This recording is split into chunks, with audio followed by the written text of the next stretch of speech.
Hello, I guess you're wondering where I've been. I have been waiting. Because of this, I know some of you have been asking, I fell off my truck and broke my leg. So some of you have been asking, Alan, how'd you fall and break your leg? Well, see this right here, this catwalk, these three pieces here, those are new additions. Safety is #1 priority, and I didn't have these on, so it wasn't my priority, and I got taught a lesson that you need to have that on there. So anyway, there's a cross member right here, and that's what I would stand on to push the trailer back far enough to get the wheel stand on here so that the trailer would roll off. And I was pushing it back, and my foot slipped off the cross member here, and my body went that direction. The only thing that stopped me was the tires. Well, I slid down the tires, my leg stayed caught in between the frame and the differential right here, and my knee basically was right there on that frame rail, and it snapped my leg, and I went down. So anyway, that's how I broke my leg. So now we've got a catwalk on here. Now if I fall off, I just break my head rather than my leg. So we're back to work. This is going for my second load. I just delivered my first load after being gone for a month and a half. So at the time I was thinking, oh, that's just too much money for catwalks. That broken leg thing cost me, I don't know, just with the time off alone, lack of work, just for the lack of work is probably close to $25,000-$30,000.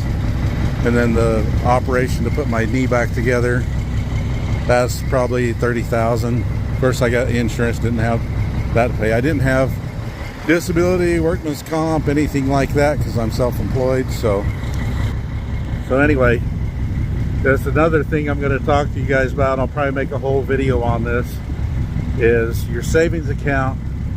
If you think is enough, it's not enough. So typically I set aside about 20% of every load. That way I have money for repairs and things. So I found out, so I just had the motor rebuilt in this truck, and that was approximately $21,000 to have that motor rebuilt. So all of my savings was gone, and then I break my leg. So all I had was just a little bit left in the account on savings and a little of my personal savings. That's all I had. So I found out that you've got to have a pretty good savings account just in case, or something like Aflac or some sort of disability insurance if you get hurt. That's the thing about self-employed. You don't come with workman's comp or anything like that. So like I said, I'm going to do a whole video on savings account, what it costs to run and operate transport business, doing the RV transport, both with the pickup, with the semi. I've done both. I've also done haul and tow. So I've got the full spectrum.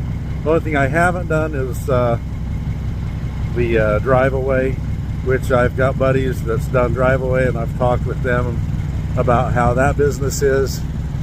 So I'll do a whole video on, maybe I'll do individual, like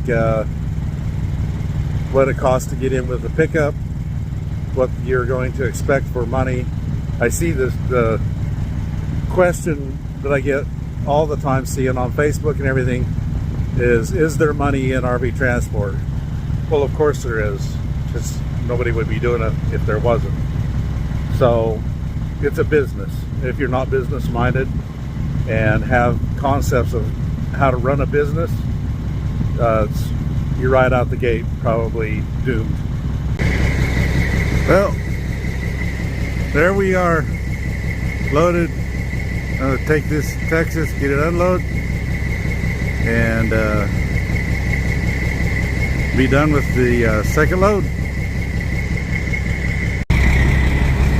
So I'm doing my pre-trip here and discovered that somebody decided to steal my center rail and my bracket that holds the center rail on and my ramps.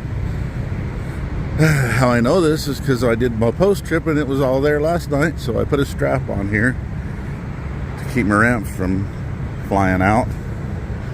I always put my cable and tighten it against that. So somebody obviously lost theirs because they don't do what I do, and they stole mine. So yay. Anyway, I'm gonna go in here in Bojangles, get me a chicken and a biscuit. Doing a little something different than other barbecue. Butter chicken.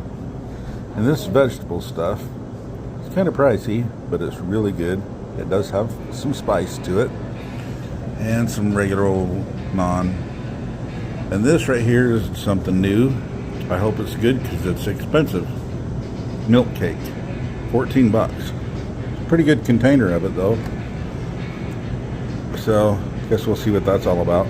Hopefully it's worth 14 bucks. Anyway, I'm gonna finish my lunch here. Oh, look what we have here. Some Bojangles blueberry, the Bowberry biscuits. Oh, these are sinful, but they're so good, nice and warm.